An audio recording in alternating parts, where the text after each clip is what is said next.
Even as the US empire's gaze turns towards Venezuela, it continues to meddle in Africa. Foreign intervention is fueling a bitter civil war inside of Sudan right now, and the Trump administration is pushing a line about a genocide against Christians in Nigeria. With an eye on military intervention and across the Sahel region, anti-imperialist forces continue to rise and organize, dreaming of a united Pan-African continent that will resist US imperialism and reject Israeli colonization. Here to talk to me more about this is Ahmed Kaballo. He is a British Sudanese journalist and the CEO and co-founder of African Stream, and of course, a friend of Mint Press News. African Stream, as many of you know, was a media outlet shut down by the US government for publishing inconvenient truths. Welcome to the show, Ahmed. Thank you, Mnar. And I'm so glad that you guys are still on Instagram. You gave us all a scare when they took you down, but luckily they put you straight back up. Yeah, the timing was very interesting because I had just returned from Silicon Valley when we got taken down on Instagram, talking about, US-Israeli Unit 8200 inside of Silicon Valley. But we're back and we're here, and we will continue to talk about the forever war machine. I think a lot of people's eyes right now are on three different places. One of them, of course, is Venezuela, with the United States shutting down the airspace there. But then what has really captured the hearts and minds of the globe has been this humanitarian crisis inside of Sudan, which is such a tragedy. But I think a lot of people forget, or might not even know, just how much of that is the result of US imperialism for decades to turn Sudan into the failed state it is today. Right now, the Sudanese government forces have been battling the rebel faction, the Rapid Support Forces, or the RSF. And the RSF is now in control of much of the southwest of the country. So we'd love to get your expertise as somebody who covers Africa. You are Sudanese as well. So could you just tell us, how did we get to this humanitarian crisis that we see today? Well, it's a long story. In 2011, Sudan was broken into two republics, the Republic of Sudan and the Republic of South Sudan. Since then, we've had two civil wars in the south and now a proxy war in the north. South Sudan, according to the World Bank, last year was declared the world's poorest country. Sudan, according to the UN, is the world's worst humanitarian crisis. So by any measure, any way you look at it, it's been a disaster for both countries. And instrumental in the division of the two Sudans was the evangelical right from the United States. Constantly, they played adverts of, we need to stop the massacre of Christians by the Arabs and the Muslims in the north. It doesn't mean that wasn't true, but it was an oversimplistic analysis of what was going on, which was essentially a fight for people's rights, for people's autonomous rights, for people's rights to live freely and in dignity in their own land. It wasn't just about religion. There was a lot more complex economic, political reasons for, the two bloody civil wars that had happened in Sudan since 1956, when the country became independent. So the US pushed for this separation. The Israelis supported the rebel groups in both civil wars. So the first civil war that broke out soon after independence, and then the second civil war, where both rebel groups were supported by the Israelis under the guise of my enemy's enemy is my friend. And the Israelis would constantly use Sudan as a distraction.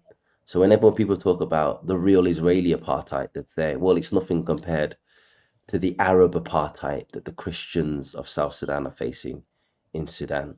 Again, I'm not saying this to belittle the discrimination that South Sudanese people face, because it was real.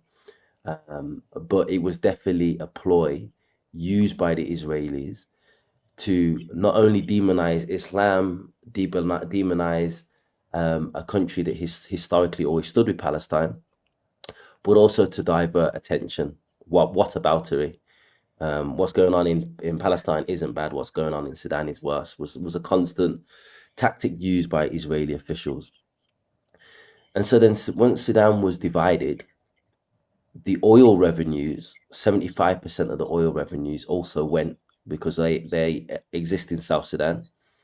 The pipelines run through the north, but still the oil money that propped up the Bashir regime was gone. And so the corrupt Bashir regime really struggled to provide just the basic necessities, as well as keeping this military apparatus that keeps him in power in check. So there was, rebellions that were popping out in different parts of the country. The rebellion in Darfur started in 2003, but the rebellion in the Nuba Mountains restarted. The rebellion in the Blue Nile started, and the north was just engulfed in conflict and destabilization from that point. Then came the December revolution that happened at the end of 2018, beginning of 2019. And, Bashir was toppled by his generals and the leader of the RSF, Hemeti. And we had this strange situation where there was a power sharing agreement between a transitional civilian government and the military. Now, during that time came the Abraham Accords. So it was a very interesting thing to witness, because I interviewed the spokesman for the transitional civilian government, who's also the information minister at the time. And I asked him, how come you decided to normalize relations with Israel when you're not an elected government, but you're a transitional government? And he broke it down and he said, in the lead up to the 2020 presidential elections in the US, normalization wasn't linked to taking Sudan off the state sponsor of terror. So the conditions were compensation for 9/11 victims, liberalization of some laws, the dress code, etc., etc. It wasn't an official condition, but an unofficial condition, moving away from the Islamic Republic of Iran, which happened in 2015. But normalization wasn't explicitly part of it. Then as the elections were coming up, Mike Pompeo, who was the US Secretary of State at the time, said, no, if you want the state sponsor of terror designation lifted, you have to join the Abraham Accords and you have to normalize relations with Israel. Initially, they refused and said, this is a decision to be taken by an elected government, not by a transitional one. But at the time, Sudan's, and this is coming from Faisal Mohammed Saleh, the information minister, not my words. He says at the time, Sudanese economy was free falling, and they were concerned that if they were to wait for the results of the election, number one, Trump could come back in and say, no, you have to normalize relations, so they've just wasted time. And number two, Biden might continue the same policy. And the Sudanese economy was free falling, which was just weakening the transitional civilian government and strengthening the armed forces in the country, principally the military and the militia, which was meaning the process of transition to civilian government was becoming more unlikely. So they reluctantly agreed to the Abraham Accords, which all it did was, amongst the Sudanese masses, it meant the transitional civilian government had just lost all credibility, because not only did they say they weren't going to do this, but now they did it, and they kind of went back on everything that they said in public, that this is a decision to be taken by an elected government, not a transitional government. So Israel and US has played a pivotal role in everything that we see happening. We saw an agreement for a Russian naval base by the Sudanese military. The Sudanese ambassador that had not been in the country for many years due to the West falling out with Omar al-Bashir's regime, came back to the country and said, if you do this, it will be a huge, huge mistake. And before we know it, the country is engulfed in war. So and in countries engulfed in war, with both sides at the start of the war having the backing of key US allies. So at the start of the war, it was Egypt backing the Sudanese army, key US ally, the largest beneficiary of US military aid in Africa, and the United Arab Emirates. Now, as the wars transpired, the Sudanese armies had new partners: Algeria, Iran, Russia. But at the beginning, that was it. And they did nothing to stop the war. And as the wars transpired, and we've seen the UAE loot gold from Sudan, the UAE is now the second largest exporter of gold in the world. But if you travel up and down the United Arab Emirates, you won't find a single gold mine. So you can only imagine how that happens. It funnels weapons to the rapid support forces via Chad, via Uganda, and allegedly by Ethiopia. The US could make one phone call and stop its ally, but it refuses to. And what we've seen recently is that Donald Trump says, if you want peace, then we're going to have to get something for that peace. Much similar to what we saw with the fake peace deal conducted between Rwanda and Congo, where it was, we'll provide you security from our principal ally in the region, Rwanda, if you give up mining concessions and concessions for critical minerals in the Congo. So that it looks like that is the move that Donald Trump is trying to negotiate in Sudan. But obviously the Sudanese people are not for it, especially because there's not been any peace in Congo since the peace deal that was signed in June. M23, which is a Rwandan-backed militia force, still controls Goma and much as Eastern Congo. People are still being essayed. People are still being killed. People are still displaced internally and externally. So it's not even a real peace. So yeah, that's the situation, and it's a sad situation for anyone that's concerned about what's going on in Sudan. And I can imagine that the Sudanese people, of course, would reject any normalization with Israel and any sort of like peace broker deal by the United States, like you mentioned, because Sudan has such a strong tradition of being a progressive country. Most people don't even realize this. Sudan has been one of the most progressive countries in Africa and has been a very, very strong backer of resistance against US imperialism. And so, and also in supporting, Palestine's right to resist, Israeli occupation. Can you talk more about that history, that unknown history that we rarely hear about?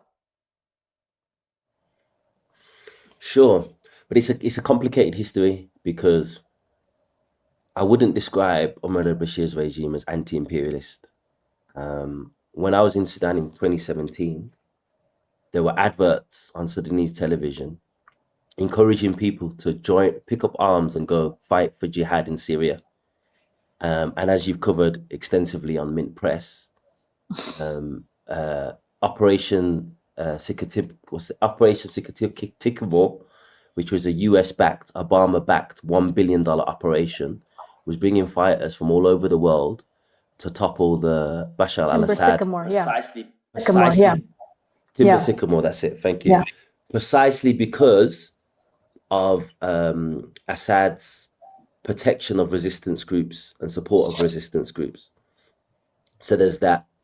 There was also a member of the PFLP group, a resistance group in Palestine, a Venezuelan by the name of Carlos the Jackal. He went to Sudan to take refuge, and he was drugged by the Sudanese government and handed over to France. And he still sits in French prison to this day. No trial, no fair jury, no trial of his peers. So it's complicated. Of course, Sudan holds the Muslim Brotherhood banner, and as part of the Muslim Brotherhood movement, you have to talk about Palestine. You have to talk about Palestine to have legitimacy in your own country. I'm sure at some point we'll see Ahmed Shara, the self-declared president of Syria, talk about Palestine. But that being said, it did play quite an interesting role in the sense of Sudan, the Republic of Sudan, North Sudan, is majority Sunni, but it didn't take a sectarian line on this initially. Of course, this changed in 2015. And you're talking about Syria. I'm talking Oh, about Iran. Okay. Close relationships. He had close relationships with Iran. While a lot of the Sunni regimes in the area rejected any sort of association with Iran, purely on sectarian violence. So he did have a good relationship with Iran. Iran apparently used Sudan as a conduit to provide weapons to resistance. How much, how extensive that is, we don't know. Israel definitely used that as a pretext to push Bill Clinton to bomb Sudan's largest pharmaceutical factory in 1998, shortly after the Monica Lewinsky affair, but that's a story for another day. So yeah, it's a complicated history. And then, of course, we all know one of the most revolutionary movements in the whole region is the Houthi Ansar Allah movement.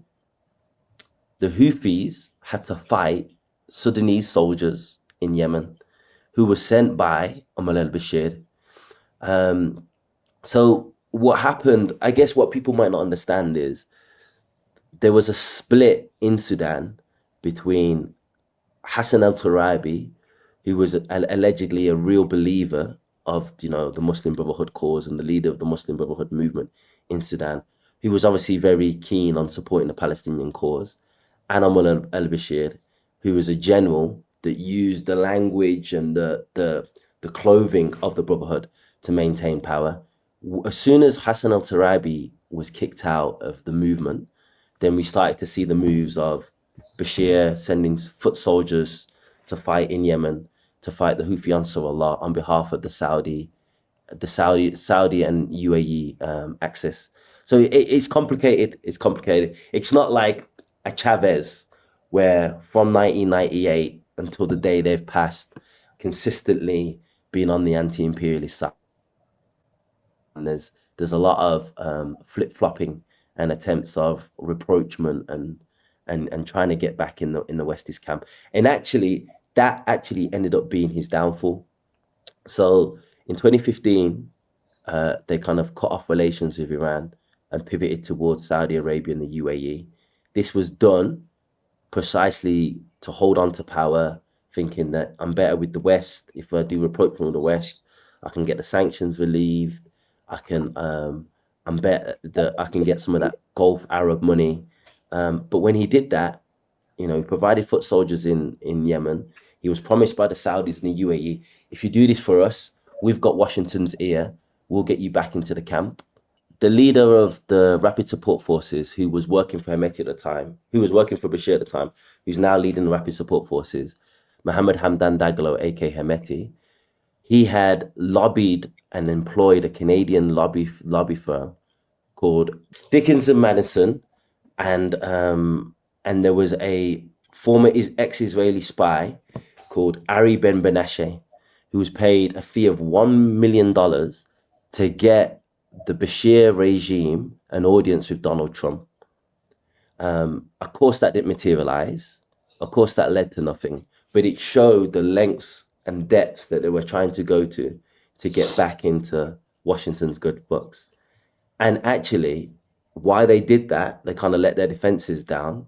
And this is what led to the United Arab Emirates courting Mohammed Hamdan Daglo, aka Hemeti, and making him their man in Sudan, who would then turn on Bashir and be involved in the coup that would topple him at the end of 2019, at the end of 2018, beginning of 2019. And Ahmed, I did that explainer on Sudan. We all know that the second a nation begins to turn to the US to make these processions, that's really when the United States topples those governments. We saw that in Syria when even Bashar al-Assad, when he just started to say, you know what, let me try to get what I can get out of the Saudis since we're sanctioned to help rebuild our country. Next thing you know, he's, running away to Russia, and he's been removed. And now we have Ahmed al-Shara. Same thing with Gaddafi. The second he started to make, processions, he was, his country was turned into a failed state and bombed endlessly by NATO, and he was sodomized and dragged through the streets. And so I think the lesson here is the United States is not on your side. They're not going to be on your side. They don't forget that your country stood against them at one point, and they're not going to work with you. And this is how the United States acts in these situations. And then we have countries like the UAE. You mentioned them earlier.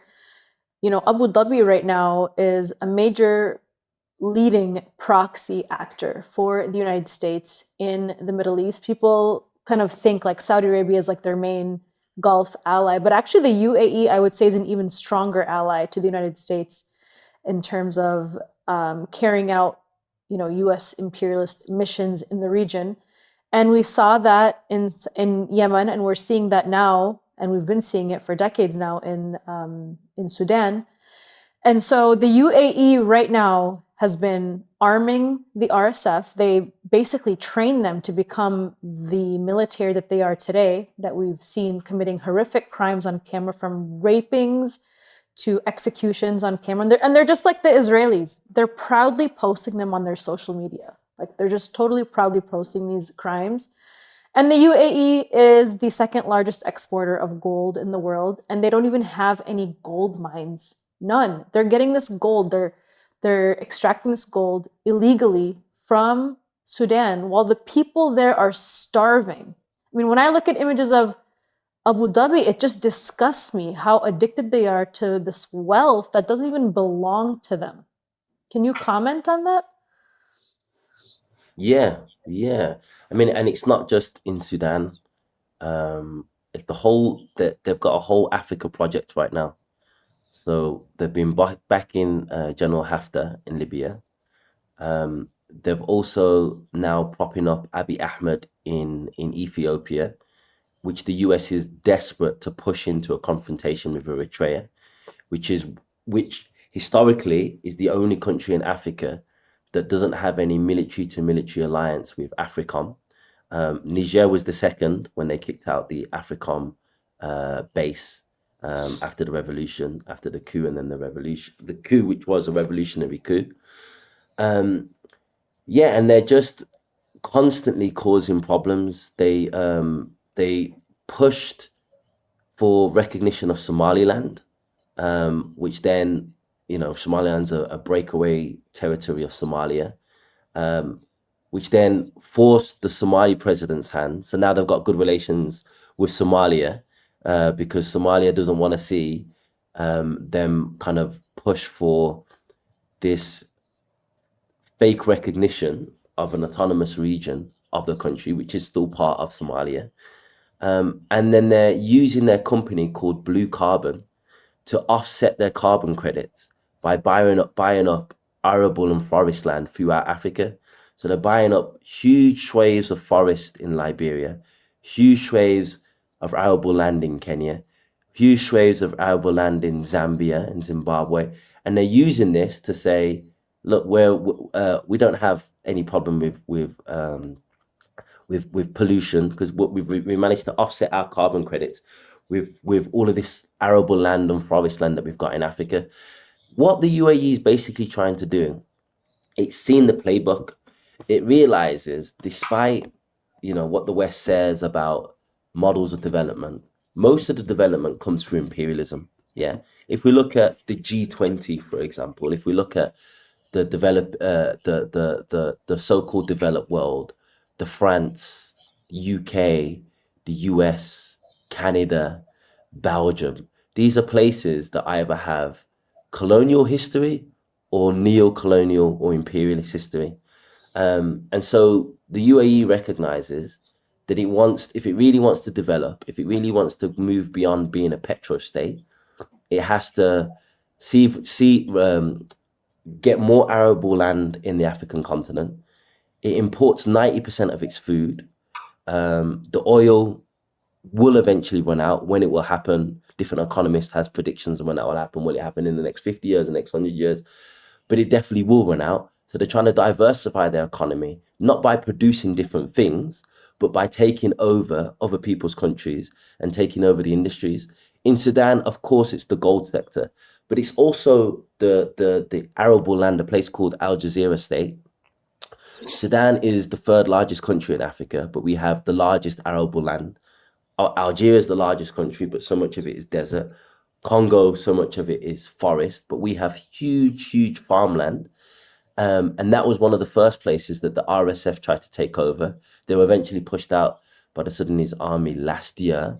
But still, it shows that the ambition isn't just gold. It isn't just the Red Sea. It's also the land. It's also the cattle. It's also food production. And yeah, it's allowed to do this because just was it recently on a trip to the White House, we saw Saudi Arabia pledge to give $1 trillion, the UAE pledged to give 600 million. This is basically the same structure of a mafia. In a mafia, you have the captain, you have the underboss, and then you have the boss. The captain kicks up to the underboss kicks up to the boss. In the situation of Sudan, the captain would be Mohammed Hamdan Dagalo, aka Hemeti.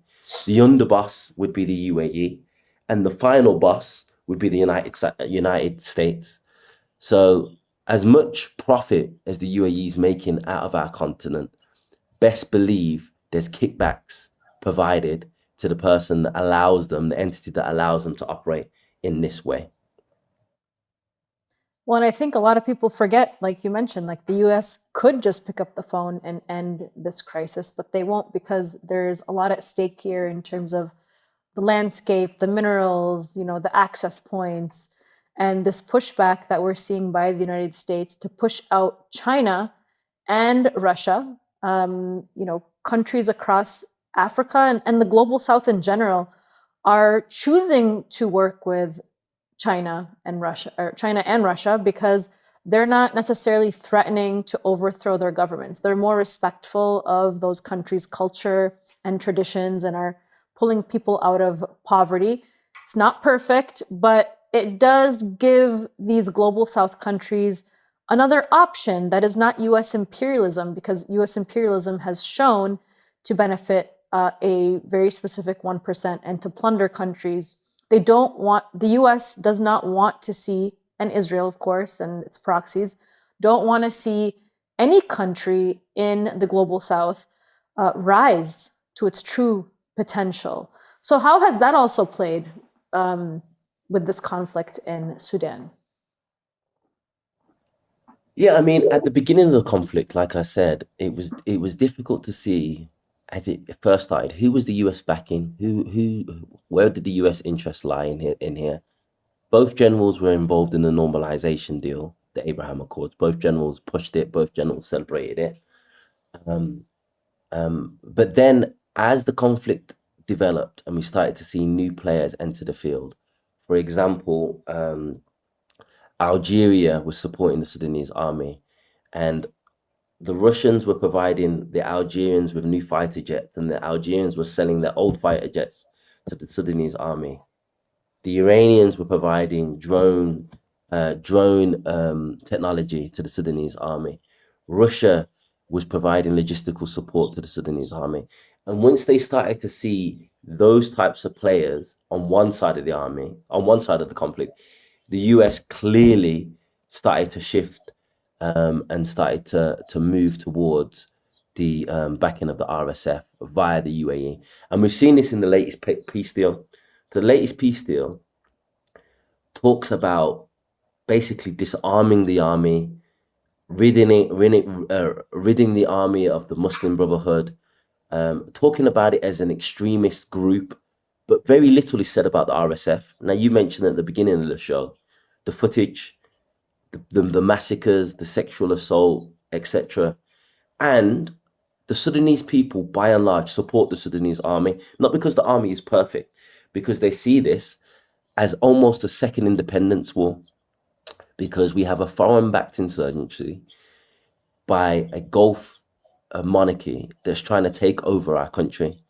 And while the Sudanese army is not perfect, we have primary contradiction, and the primary contradiction is defeating the RSF. So yeah, it's becoming more and more clearer. And even the Al Burhan, who's been very reserved in his criticism of the United States, was very, very clear in condemning them and condemning the US envoy, saying that the paper that they presented might as well been presented by the RSF and might as well have been presented by the UAE. Yeah. So it's not a neutral mediator. The RSF as well is starting to use the language of Israel. So there's an RSF spokesman on an Israeli television saying that the Sudanese army is the Hamas of Africa. So they're really trying to use the settler colonial conflict that's happening in Gaza and use that to push and sway the US to give them more support. The US has sanctioned RSF officials and RSF companies, but it's done it in a very tokenistic way. So they've sanctioned RSF companies that are operating in the UAE, but have said nothing about the UAE. They sanctioned Hemeti's brother, but haven't sanctioned Hemeti. Everything about their engagement with Sudan right now seems to be a performance as opposed to a real attempt to stop the conflict. And I think what really is happening is there's probably behind the scene conversations happening with Al Burhan, and says, yeah, we've been very partisan with this. Yeah, we might have been fair, and we've not been fair, but you're mixing with fellows that we're not very appreciative of.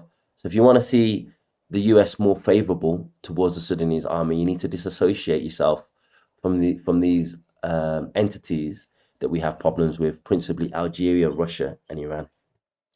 And, my final question about Sudan, of course, we're going to talk about other topics, but on Sudan, you recently stated that the breakup of Sudan in 2011 into two countries, which, by the way, was very much influenced by the United States and Israel, turned into Sudan and South Sudan, has been a disaster for both, bringing with it division and increased rule and influence from the outside, like we just talked about.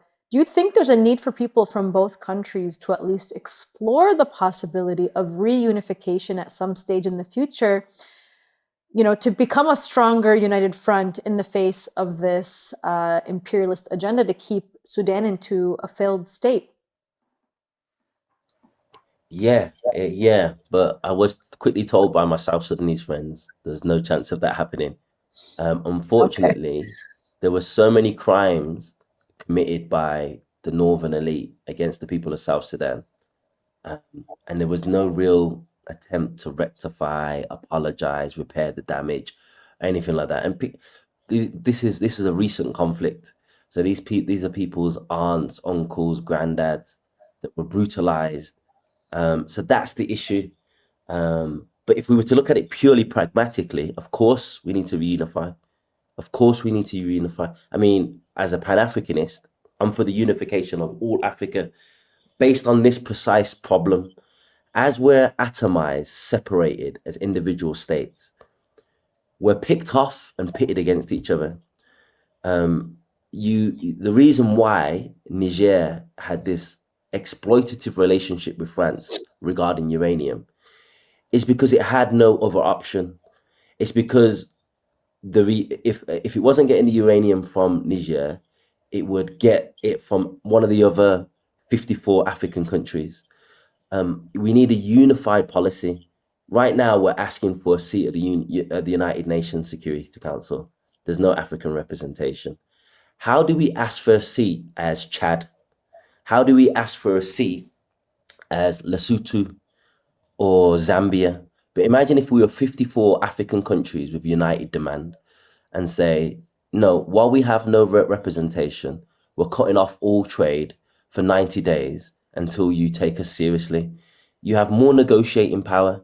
We're 1.4 billion people. China's 1.4 billion. India's 1.3 billion. So to say it can't be done is nonsensical. It can be done. And these countries are strong. And now India's GDP is bigger than its former colonial power, the United Kingdom. China is, based on purchasing power, the largest economy in the world. United bloc.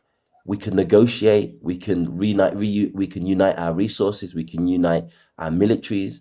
We can fight this devastating problem of terrorism. The AES is trying to unite as free countries to fight what many people call the Western-backed terrorist forces in the Sahel. If it was 54 countries, these forces would be defeated within a week, within a month. So yeah, unification is always better. And as we're atomized, we're weak and we're easily picked off and exploited. Of course, I mean, that's what we saw in the Middle East with Sykes-Picot, this plan to break up all these countries into smaller little nations where people are less united. And, you know, we're seeing that now with the plans for Syria, what happened in Iraq, and who knows what will happen next. But I really want to move on to Nigeria now because, hey, Nicki Minaj, out of all people, recently spoke at the UN, at the United Nations, highlighting the plight of Nigeria's Christian community.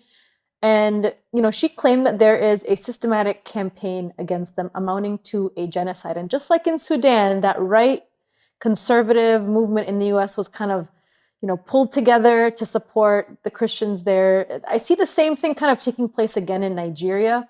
So during her speech, she thanked President Trump for standing up for Nigeria's Christians. She went on Twitter to do the same thing. And people, of course, went at her because where was she when Israel was wiping out the most historic Christians in Gaza, the ones that are directly linked to Jesus and Mary's bloodline? So what do you make of this event, Ahmed? Is what Trump and Nicki Minaj are saying, is it true? I mean, is there a genocide against Christians in Nigeria? And what exactly is going on? There's not a genocide, but there are killings of all groups. So animist groups, Muslim groups, Christian groups. And this comes from the fact of the Nigerian state is weak. It's badly mismanaged. There are people with economic grievances. The North is severely underdeveloped. Nigeria has some of the worst statistics you could find. It has the most people living in extreme poverty in the world. It overtook India, and India has 5 times the population. It's the worst place for mothers to give birth, the highest maternal mortality. It has high illiteracy rates. By all measures, it's a failed government. Yeah, and they know this because they've been part of pushing client states and client leaders. The most recent one, Bola Ahmed Tinubu, who's mentioned in the WikiLeaks files as being a CIA asset, who's the current president of Nigeria. That's another example of what we talked about before. It's the famous saying by Henry Kissinger: being an enemy of the United States is dangerous, but being our friend is fatal. Because if they're pushing this on Nigeria, where they've got their friend sitting at the helm, then what hopes do the US's enemies have? But yeah, there's a couple of problems. Obviously, there's the Boko Haram insurgency. There's also a bandit problem, which is related to land disputes, what with nomadic tribes, who, you know, I don't want to give them any legitimacy because they've got none, but out of economic desperation, they've been attacking and looting and stealing. And this also comes as the backdrop of 2011. What happened in 2011? They funded the Libyan Islamic Fighting Group. They encouraged rebels from all over the world, but particularly in Africa, to flood to Libya to overthrow Muammar Gaddafi. After they overthrew Muammar Gaddafi in a country as large as Libya, what happened to all those weapons? They obviously got sold in the black market.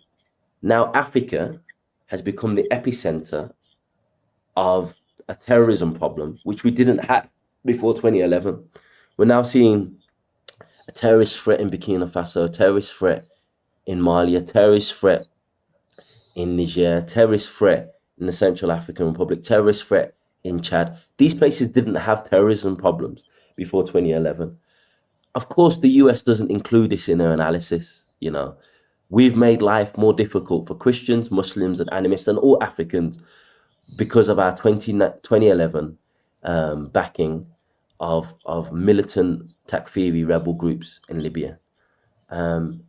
So yeah, I mean, and Nicki Minaj's involvement, I don't know what to say. It's so opportunistic, and devoid of any real compassion, because you mentioned the Palestinian Christians. We could also mention the Syrian Christians, who, after the guy that was shooting basketball hoops in Washington, al-Sharah, Ahmed al-Sharah, formerly known as al-Jalani, after his group of terrorist fighters took over Syria, what did we see happen to Christians? What did we see happen to Alawites? What did we see happen to Druze? Where was Nicki Minaj then? It's clearly about the oil in Nigeria, the mineral wealth in Nigeria, and they don't like the idea that not the Nigerian government, but Nigerian businessmen have been taking economic decisions for Nigeria's sovereignty. Who am I talking about? A guy called Dangote is an oil baron. I'm not usually a fan of billionaire oil barons, but one of the things that he did was he was like, this is ridiculous. We're the biggest oil producer in Africa, yet we export oil, but then we import fuel. How does that make any sense? Why don't we have any oil refineries in Nigeria? And of course, this sent a huge shockwave to the multinational oil companies, because they're like, well, if this happens in Nigeria, this might happen in Angola, this might happen in South Sudan, this might happen in many of the other countries, Libya, where they have huge oil reserves. So I think it's about putting Nigeria back in its place. It's about securing mineral wealth in Nigeria and securing long-term oil interest in Nigeria. It's not about Nigerian Christians. And also, it's not about Nigerians, because it's not just Christians that are being killed. I want to play this video of how Malcolm X saw somebody like Nicki Minaj. I just told you a little while ago, these leaders that they call leaders, this included Lena Horne, this included Dick Gregory, and this included comedians, comics, trumpet players, baseball players. Show me in the white community where a comedian is a white leader. Show me in the white community where a singer is a white leader, or a dancer or a trumpet player is a white leader. These aren't leaders. These are puppets and clowns that have been set up over the white community and over the black community by the white community, and have been made celebrities and usually say exactly what they know that the white man wants to hear. I would like to thank President Trump for prioritizing this issue and for his leadership on the global stage in calling for urgent action to defend Christians in Nigeria, to combat extremism, and to bring a stop to violence against those who simply want to exercise their natural right to freedom of religion or belief. So what's crazy about all of this is that Trump is threatening to intervene in Nigeria, but actually Nigeria has been one of Washington's closest allies in the region, especially under President Bola Tinubu. So usually it is, when the US wants to intervene in a country, it's countries that are aligned with Iran or North Korea or Venezuela. And in this case, it's actually the complete opposite. So then also Nigeria is a key member of the ECOWAS, which is the Western Approved Economic and Military Alliance. Could you tell us a little bit more about the US-Nigeria relationship under Tinubu? Yeah, I mean, so when there was the revolutionary coup that happened in Nigeria, which is obviously English-speaking country, I say that because usually France's client states in the region are the former Francophone countries, was pushing for ECOWAS, which is a bloc which is dominated and controlled by France, to invade Niger and reinstall the French-backed president, Mohamed Bazoum. And that's what started the AES. So Burkina Faso and Mali said, if you invade Niger, you'll have to invade us too, because when it comes to Niger's defense. And so that started the military cooperation between the three countries, which then led to a military cooperation to fight against the terrorist groups, which then led to the economic cooperation. And now we see AES, where their foreign policy is mirrored. If you do something in one country, if you know, when they had their problem with Ukraine, the Burkina Faso and Mali, when Mali had a problem with Ukraine, Burkina Faso and Mali also issued statements of condemnation. So what's actually one of the theories, that this isn't about Nigeria at all. This is really about Niger and really about breaking up the AES. I mentioned it earlier, Eritrea was the only country to not have a military-to-military alliance with AFRICOM. The second country was Niger. So it stands out in the sense of fantastic things have happened in Burkina Faso and Mali, but they kicked out the French. It's impressive, but France is not the US. The US is a whole nother power. Niger kicked out the French and the US. And as you mentioned before, there's something called the threat of the bad example. Yeah, the reason why they're determined to take over Venezuela, the reason why they're determined to take over Nicaragua and Iran and all these other places, is it's not just about what's going on in those countries. It's about the threat of the bad example that someone else might copy. Someone else might do their own Bolivarian revolution. Somewhere else in the region might have their own Islamic revolution, like what happened in Iran. And what they're worried about Niger is, hold on a second, if Niger is able to kick out our largest drone base in Africa, to say that they don't want to have any military cooperation with AFRICOM, what happens if other countries follow suit? What happens if Djibouti, which hosts a huge US base, follows suit? What happens if Liberia follows suit? So yeah, it does seem odd that it would attack an ally like this and threaten to attack an ally like this.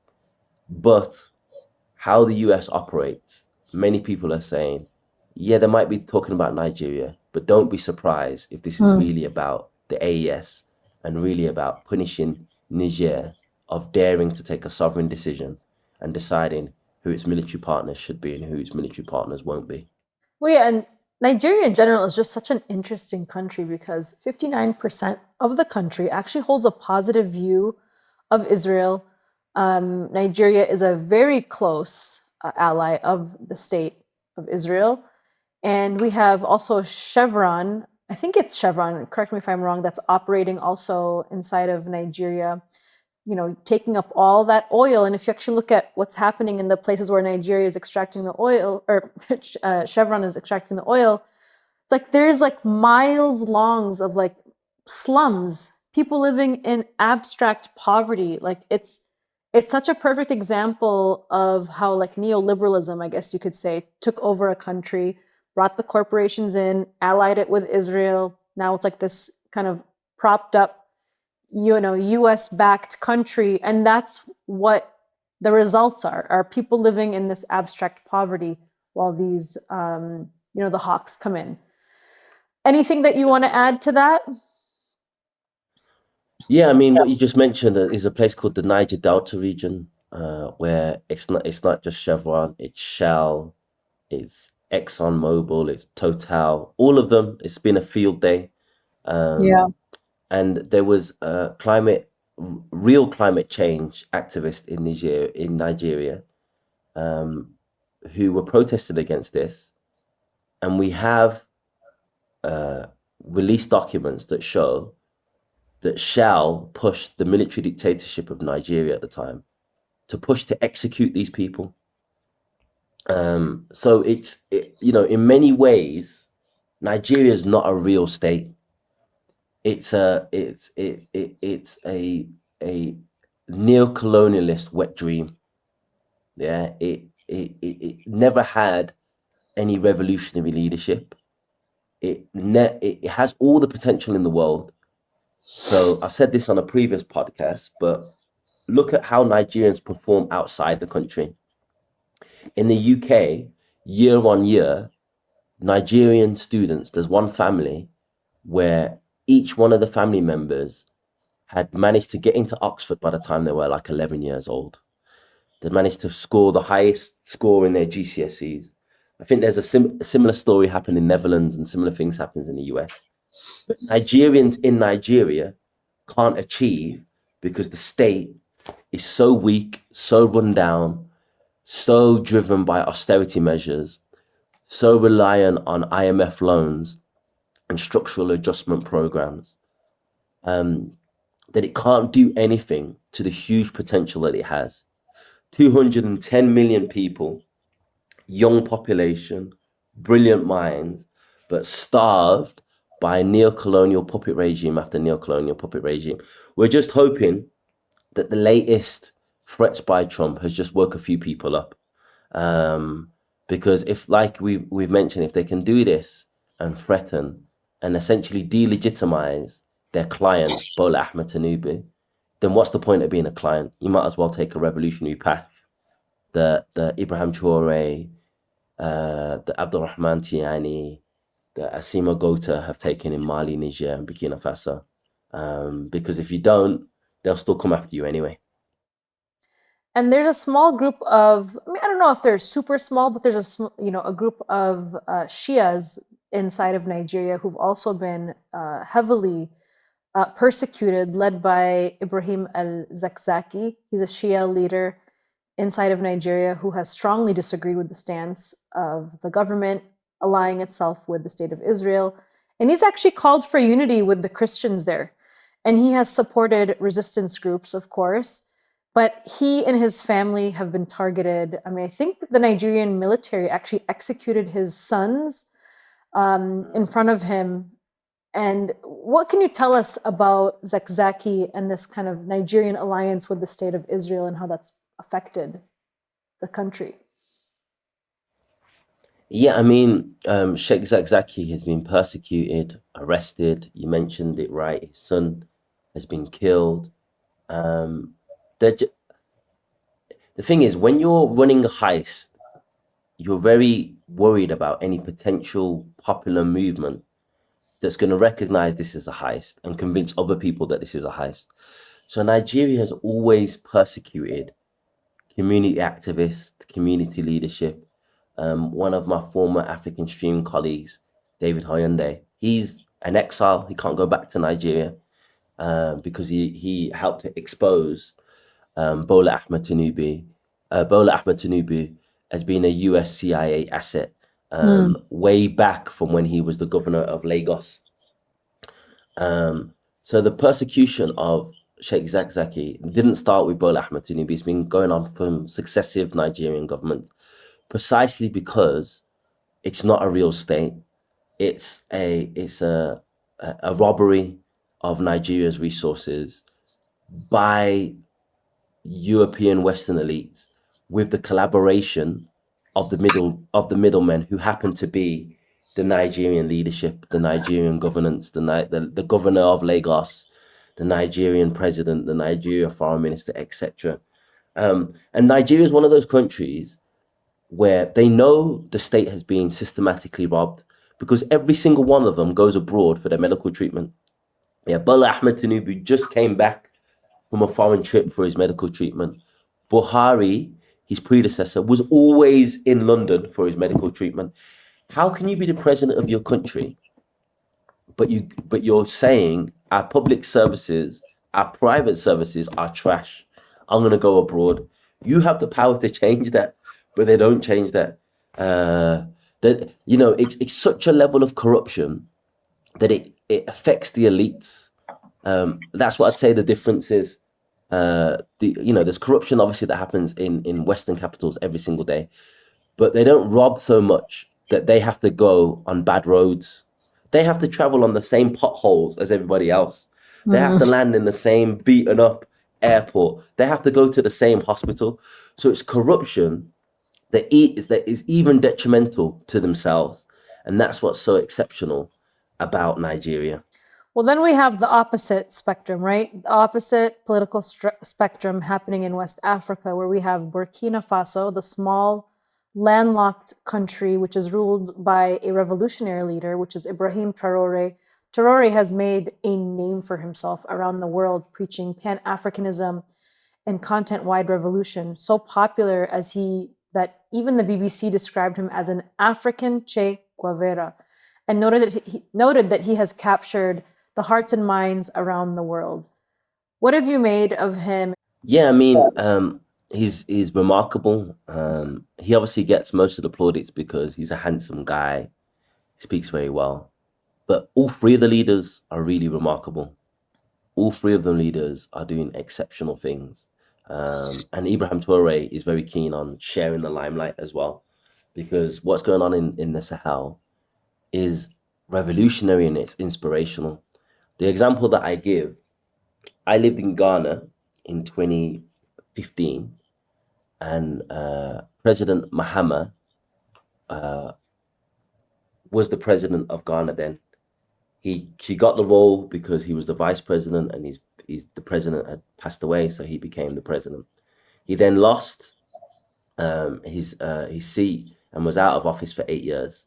He's now re-elected as the president of Ghana. Mahama today is completely different to Mahama of 2015. That's because at his inauguration, he invited Captain Ibrahim Traore. The loudest cheer from the Ghanaian masses was for Ibrahim Traore. And you could literally see it on the face of Mahama. I want some of this. Whatever this young man is selling, whatever this Pan-Africanism, this revolution, I'm an old man. I want to be cheered by the masses. I want to be adored by the masses. So he started to take a more revolutionary path. And that's the power of what's going on in the AES. We're seeing time and time again an attempt to mirror what's going on in the AES, not mirror it in any real sense, obviously with lipstick and lip gloss, but the fact that they're trying to show the people that we're the next Ibrahim Traore, we're the next Asima Gota, we're the next Tiani, shows the powerful influence that the AES is having. We saw that just recently where there was a fake coup that happened in Guinea-Bissau, where the revolutionary group, the PAIGC, was banned from standing in the presidential election. So then they endorsed a candidate called Diaz, who won the election. And when he won the election, the incumbent president basically orchestrated a fake coup, hoping that the people could be fooled into thinking this is a revolutionary coup like what's happened in the AES. Of course, we have comrades on the ground that are members of the PAIGC who explained it to us, and we've got the word out, and other comrades have got the word out. But it just goes to show the influence, the influence that it's having on the continent. Unfortunately, it's not having the level of influence that we would like and fast enough, but it's only been, a few years since the AES has formed. So who knows how it will transpire. I interviewed Musa Ibrahim, who was Gaddafi's former spokesman, and he said, if only the AES was around while Gaddafi was around, could you imagine what they could do in that Sahel region together? With Gaddafi's resources and the revolutionary leadership of these three countries and the critical mass mobilization and support that they have internally.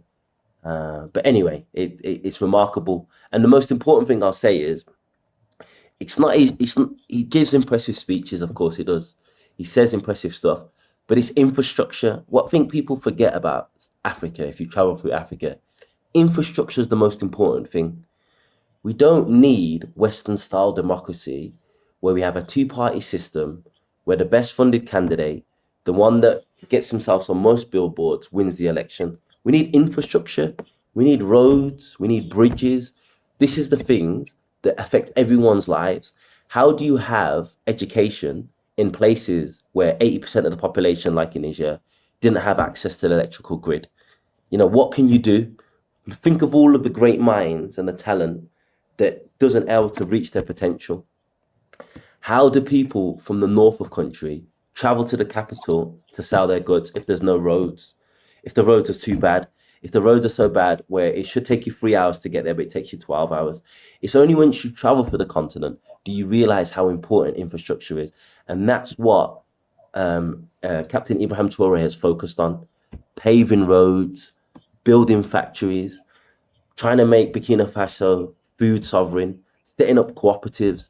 This is what people are excited about, because they've seen decades of the previous dictator, Blaise Compaoré, doing absolutely nothing, building nothing, setting up a few French cafes so that when the French ambassador wants to go out to eat, that he has somewhere to eat. But beyond that, no real development.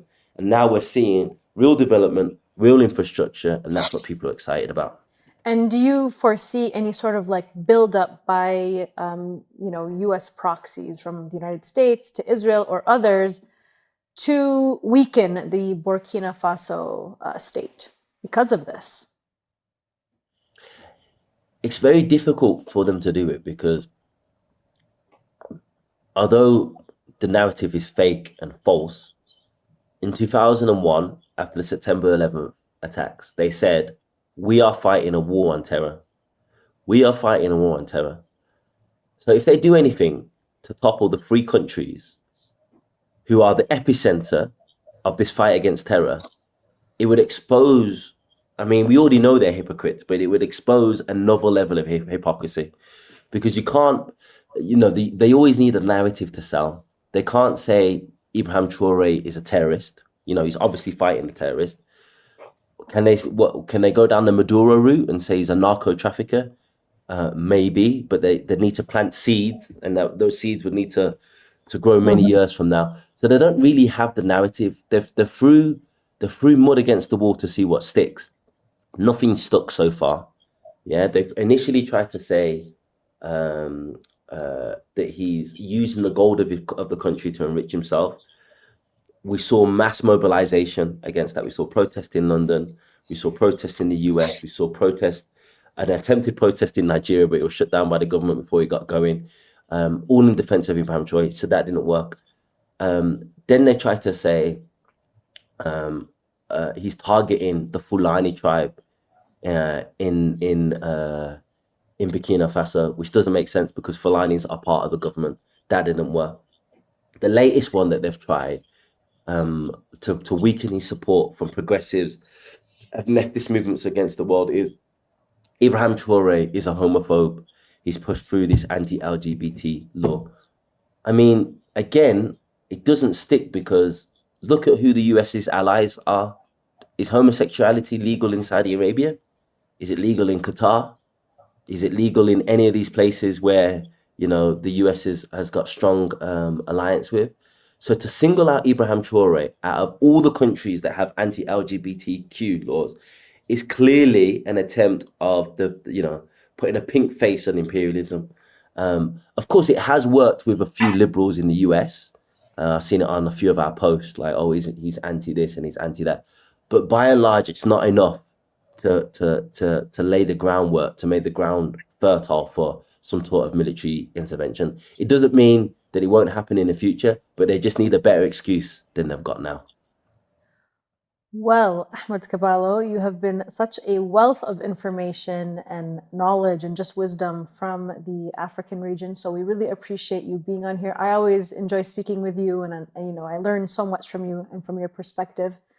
And do you have, African Stream was obviously shut down. We'd love to hear what your next plans are, where people can find your work, and how people can support you, and we'll wrap it up from there. Sure. So I've set up something different called Sovereign Media, a new media platform. It's a media platform on its own right, but it's also part of a coalition in which we're supporting other media outlets, and other media outlets are supporting us. And the idea is that we would form an anti-imperialist coalition of media outlets, so that when something like what happened to Mint Press the other day happens, when they try to deplatform Sovereign Media or an African Stream, we can unite and amplify and all raise the banner and at least expose the hypocrisy and demand that these Silicon Valley tech bros think Yeah. twice before they go after one of us. So that's what I'm working on at the moment. You can follow us on Sovereign Media on all platforms. And you can also follow our coalition partners, which consist of Venezuela Analysis, Child Collective, Black Agenda Report, Aminico Tribune, and many more. That's amazing. And just a reminder that just because they shut down one like platform, you know, we're not going anywhere. You're not going anywhere. Your voice is stronger than ever. It's extremely important that people follow the work that you do. And we really appreciate you being here, Ahmed. Thank you. Thank you. Thank you.